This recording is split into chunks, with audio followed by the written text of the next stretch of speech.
queensryche box set. Nice. It's called Revolution Calling. And it's got, so the EP has the original 4 songs. It has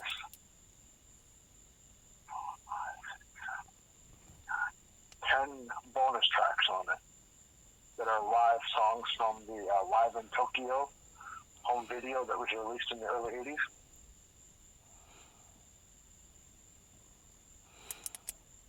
The Warning has the original 9 songs on it. And then it has The Prophecy, The Lady Wore Black, and Take Hold of the Flame live.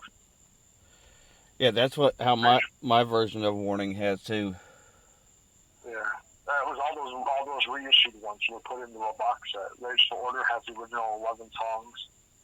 And then it has the 12-inch single version of Gonna Get Close to You, The Killing Words Live, I Dream in Infrared Acoustic from 1991, and Walk in the Shadows live.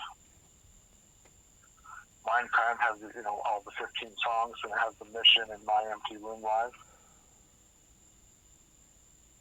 Empire has the original 11, then it has Last Time in Paris, Scarborough Fair, and Dirty Little Secret.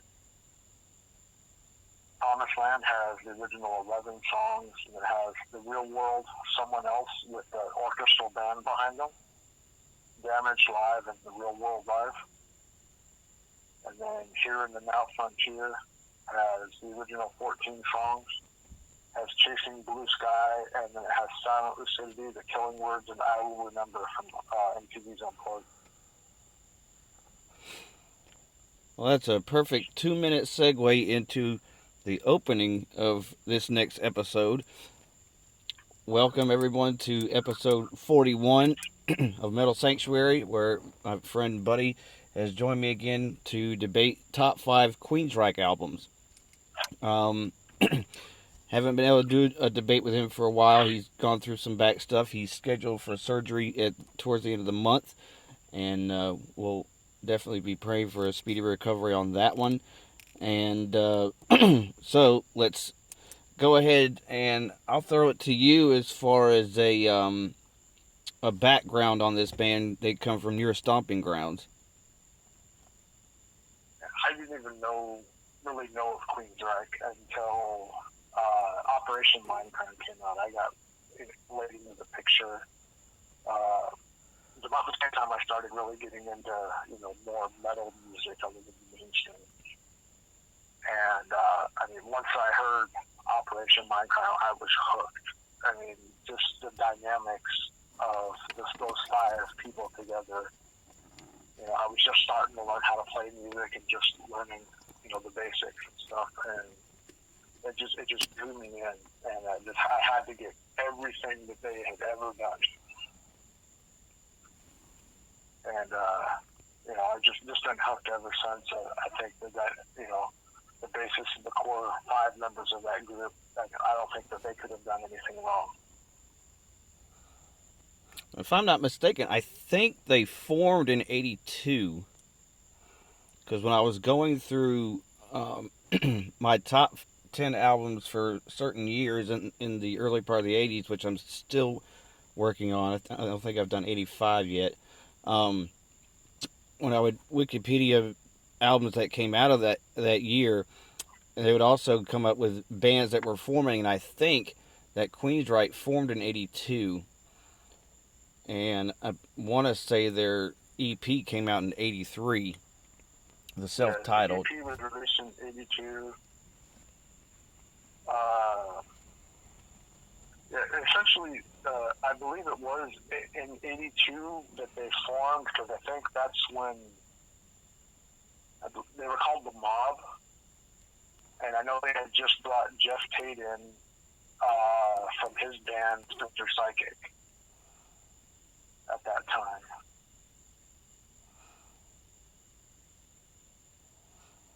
My introduction to queensryche goes to, I think it was Empire had came out, but I think the video for I Don't Believe in Love and the video Jet City Woman. It was one of those two videos was the first one, but I remember those being the two that I remember the most, the songs.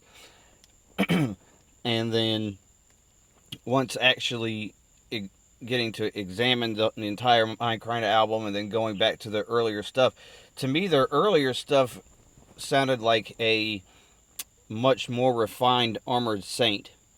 Both bands kind of coming out around the same time, even though Armored Saint was a Los Angeles band and queensryche coming from Seattle.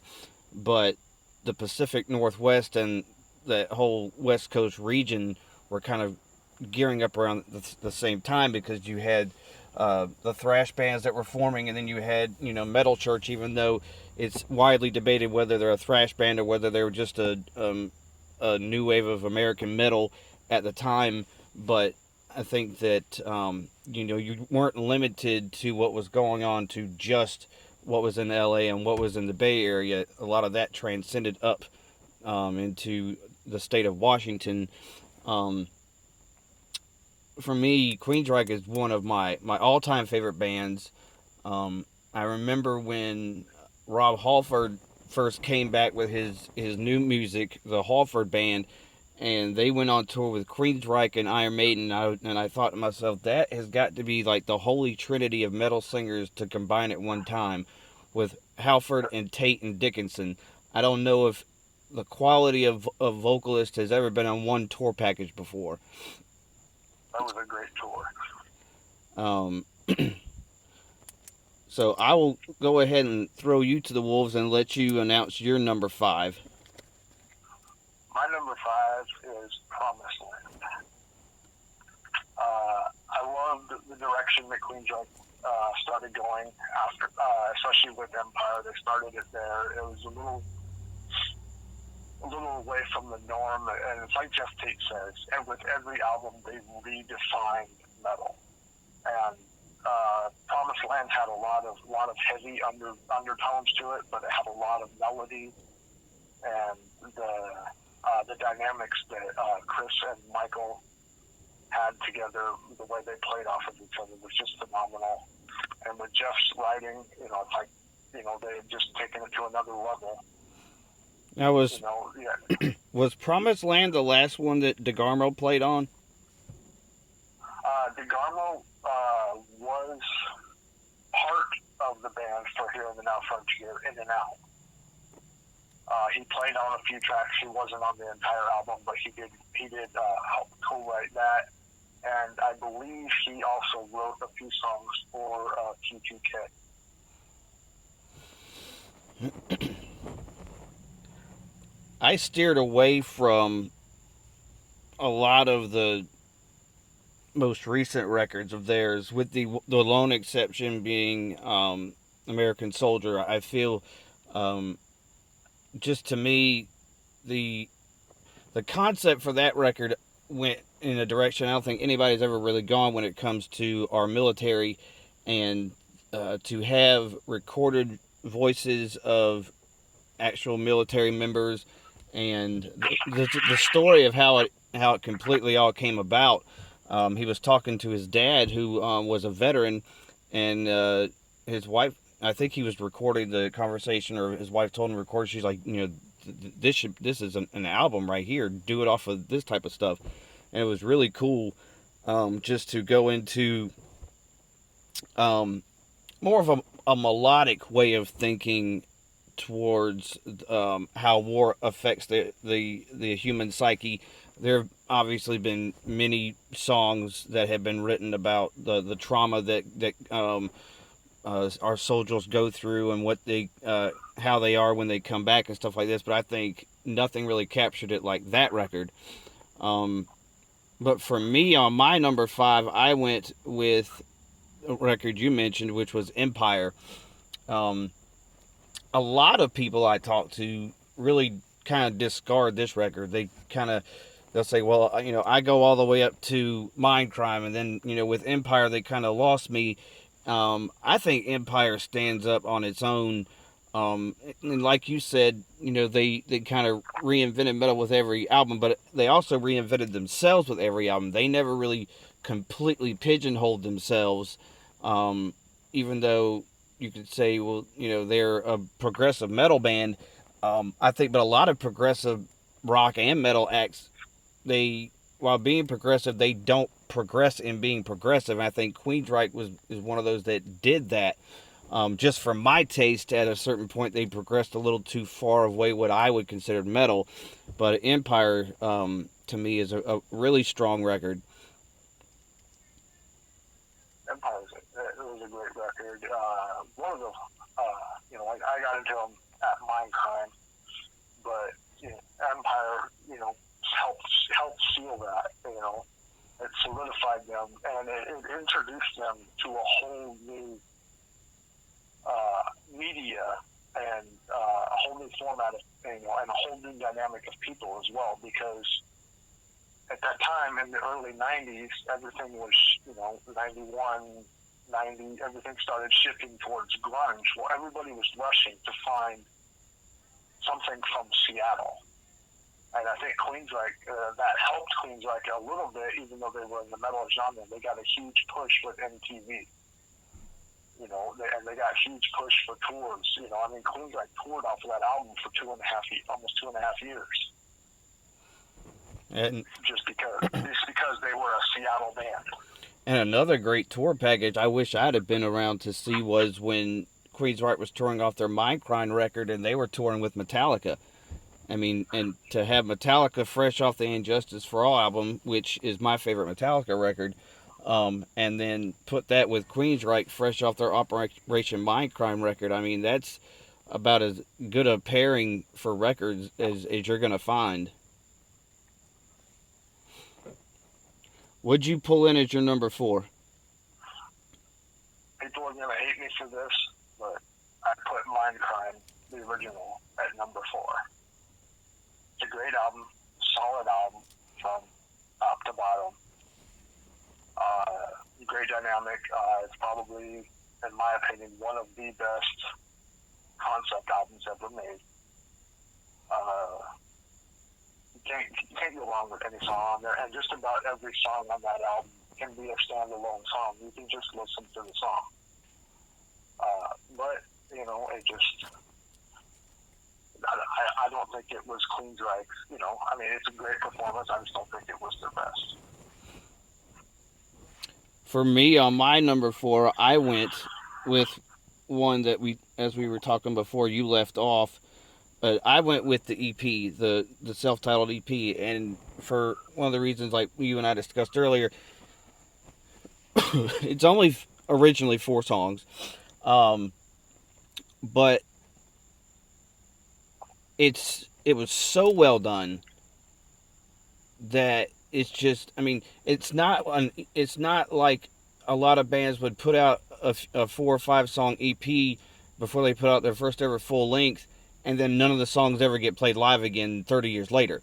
I likened it to Merciful Fate's debut EP, also 4 songs, and I think this EP is just as critical to their catalog as any full-length record they did. Queensryche and The Lady in the Black have been 2 staples in every Queensryche set list for 30 years, 35 years now. Even Megadeth, which had originally an 8-song debut full-length record, they don't even really play anything off of that first record except for Mechanics, only because it's more well known as being the 4 Horsemen.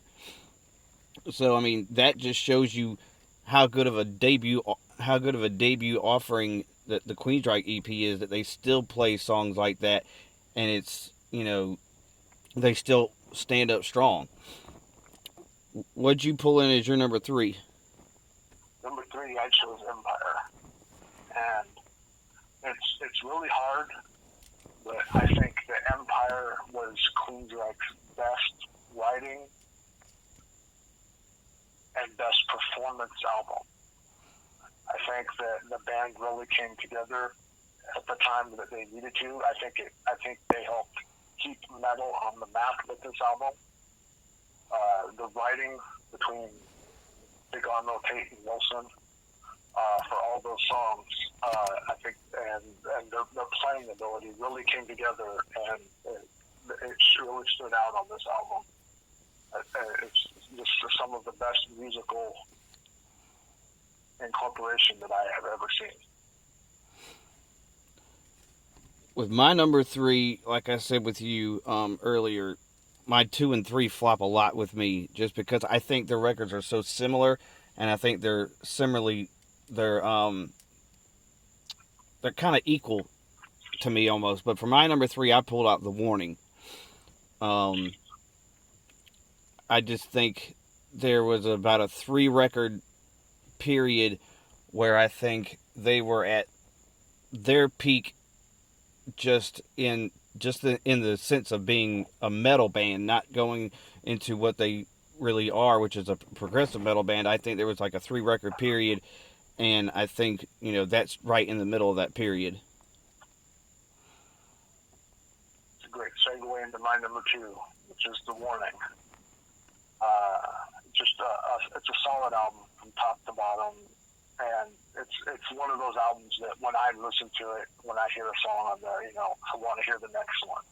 Right. When I hear Warning, I want to hear, I want to go into Enforce, and then I want Deliverance, No Sanctuary. I want the next. It's really hard for me just to listen to one song from this album without wanting the rest of it, because it flows together. Deliverance was that song I was thinking about when we talked about Overkill a while back. That was the song I said had the similar intro to the self-titled Overkill song, the last track. Yeah. If you listen to that opening guitar riff, I'm like, every time I hear it, I'm waiting for Overkill to pop in.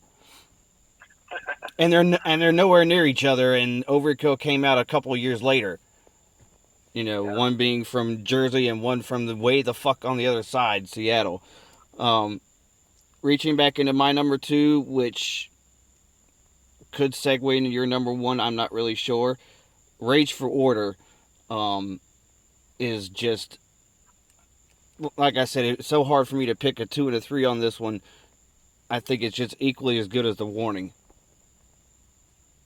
It is. It's my number 1, and I like the darkness. I've always been drawn to that when it comes to music, and there's a lot of dark undertones to Rage for Order, and I think that's why it kind of drew me in. And it's another album like The Warning. It may not have been Queensryche's best performances, but the way that they blended that album together, its right. general flow and its feeling, it's got that air of creepiness under it. Right, because you get those records where 5 or 6 songs on the record are so strong and there's such great performances, but then you've got a record like Rage or Warning where they're maybe not as strong, but all of the songs have about the equal strength. And I think that's why Rage and Warning are so high on both of our lists.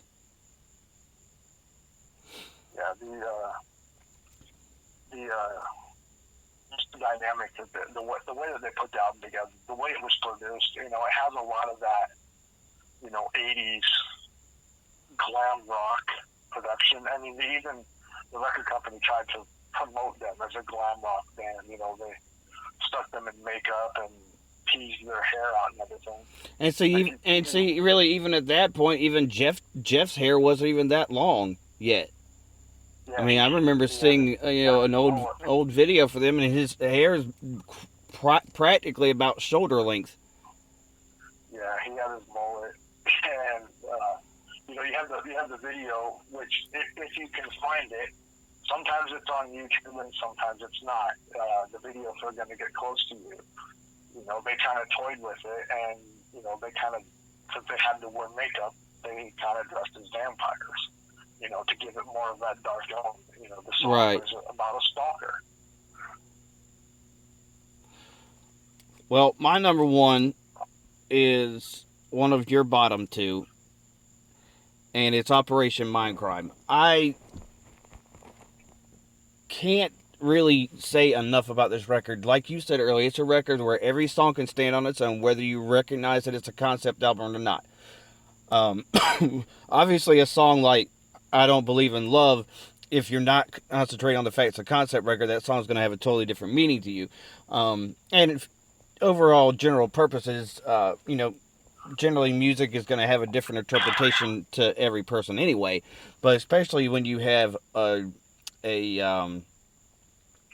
purposely constructed concept record, then I think it's a little different. But I think songs like the Needle Lies, and you just get songs that just and then not just the full length songs themselves, but the little snippets of pieces that help you kind of tell the story. The guy's kind of coming out of it, and he's like, I remember everything now. And then you get all these just like conspiracy theories of like what the government does, and things like that. It's like to me, there's really so many things that are going on in that story. It's not really just one plot, and I feel that's why I had it so high, if not number one, I think, on my concept record list. Once again, not necessarily, like you said before about a couple of them, not necessarily their best complete performance on a record. But I think I think that really not only elevated Queensryche as far as what they were capable of doing songwriting wise.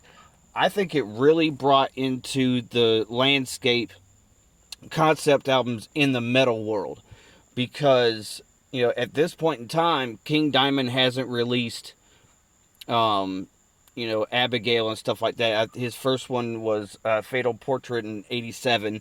Mind Crime comes out in '88. So then you get that, and Fatal Portrait was only like about halfway as much as being a concept record. So this is really where the concept stuff really sticks. And I think when you get bands like Nevermore and bands like Iced Earth that build onto that and do concept records that go into different areas, I think it's all built on the way the Queensryche concept is told. I don't think is comparable to anybody else. I think for my money, John Schaefer, Laurel Dane, and King Diamond, all three they all have different ways of how they tell a story. Like we talked before about the Nevermore record, that I didn't realize was a concept record until I actually heard it in the interview. It's like, oh, okay. But then you've got people like King Diamond and Iced Earth, where it's clear from the beginning that a story is being told. Not to really change the subject, but Abigail did come out in '86. Okay, '86. It was late '86. The Fatal Portrait came out in early '86. But yes, back to Queensryche. Queensryche, they solidified, and they made it not taboo to do a concept album. They showed that you can do it, and they showed people how to do it by right. Writing songs that can stand alone. And when they stand alone, they do tell a different story if you're not listening to it, and that's what makes these songs very unique, because they tell a story, they flow together, but they can be standalone songs, and they can have a different meaning. And everybody's going to have a different interpretation as to what a song is about. But these songs are all rooted in the government, right? And control. And also, like especially with today's technology and the MP3 and all that, when you want to make a playlist of a certain band, and then you've got a band that primarily does concept records, or a band that may have just one or two. It's good to be able to have that record that's got standalone songs where you could put them in a playlist and they don't get lost in anything. It's not, where, early on when I was started listening to King Diamond solo stuff, it was like, well, how would I put a King Diamond solo a playlist together off his solo stuff, because they're not very standalone. There's very few standalone King Diamond tracks, and not to say that they're not good individual songs, but I just think that if you were making what you would consider like what you would like to hear in concert, basically, I would rather hear an entire full length record or two by King Diamond in concert than him chopping up some of his own stuff. But that's just my opinion with accessibility, really, to the individual tracks on a concept album. Yeah, I agree. You can't take like the song "The Family Ghost" and introduce that to somebody as a King Diamond song. They're gonna want to know how the story got there. Exactly. It starts in the middle of the story. Or any song on Mindcrime you can take. "Speak" is one of my all-time favorite Queensryche songs, and that's probably the best standalone song on that album. You take it out of the context of the Mindcrime story, and you've got a great song depicting on how the government tries to control everything that they can. Right. And why is this not coming on?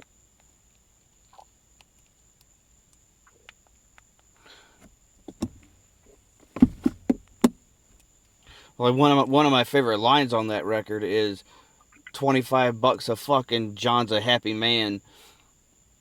I mean, it's just like, I don't know, for some reason that always made me smile when I heard that line. Yeah.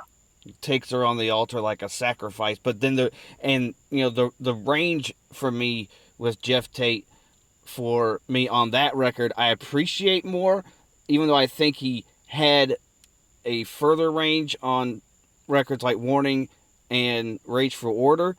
I think it was just a solid, refined, and I think there was a lot more of an actual a tone in his vocals and not such a flat high. The $25 a fuck reference you're referring to is from the Spreading the Disease song. Yeah. I've always loved that line. It's probably my favorite line ever. Yeah, well, when you're, like I said, I got introduced to Queensryche when that came out, and at that time, I was listening to a lot of rap. And a lot of what drew me into rap was the aggression and the truthfulness in the story. So I listened to a lot of the hardcore, the underground gangster rap in the 80s, and that line drew me in because it's something that you didn't hear in music, especially in a lot of rock music. Right. You didn't hear that kind of the explicitness in it. It wasn't as pronounced back then as it is now, where Slipknot, all these bands, every other word out of their mouth is fuck. Right. And that's what drew me away to a band like Limp Bizkit. It was just like, I felt I couldn't take Fred Durst as a lyricist seriously because every other word was fuck this and fuck that. While that's one of my favorite words, don't get me wrong, I feel that if you're a songwriter, you really should calm down some things in that, just, my particular opinion. All right, we have to build a consensus top 5 on here. So, we essentially have the same, except for I left the EP off because it is an EP.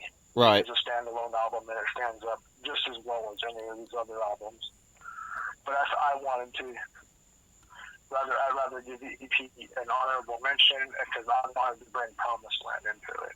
All right, here's what I'm suggesting. Let's do Rage 1, Warning 2,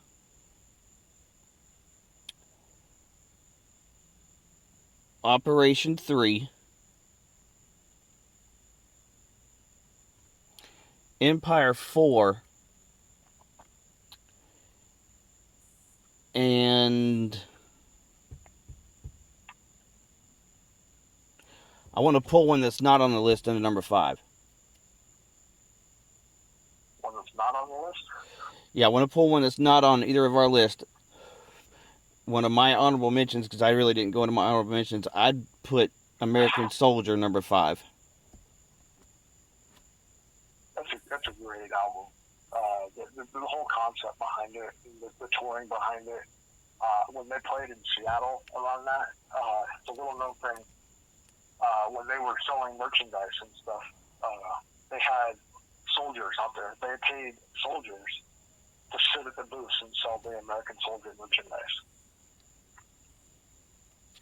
They brought in soldiers who couldn't find jobs, wounded veterans and stuff, and had them work their merchandise booths. If that's not patriotism, I don't know what is. Because me being a veteran myself, I'm in far better condition than a lot of people that have come back. And one of the things that has been a resounding issue for me in our country is the way we take care of our veterans. And if a rock band or a metal band can figure out a way to take care, not just go overseas and play a show in the desert in the heat, but to, incorporate them in the show in some type of way, that's American patriotism for me.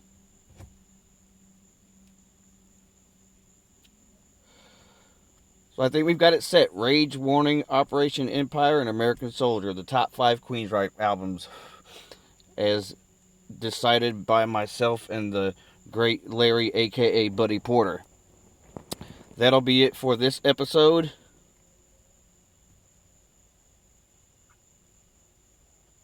You're not going to say your catchphrase? No, stay heavy.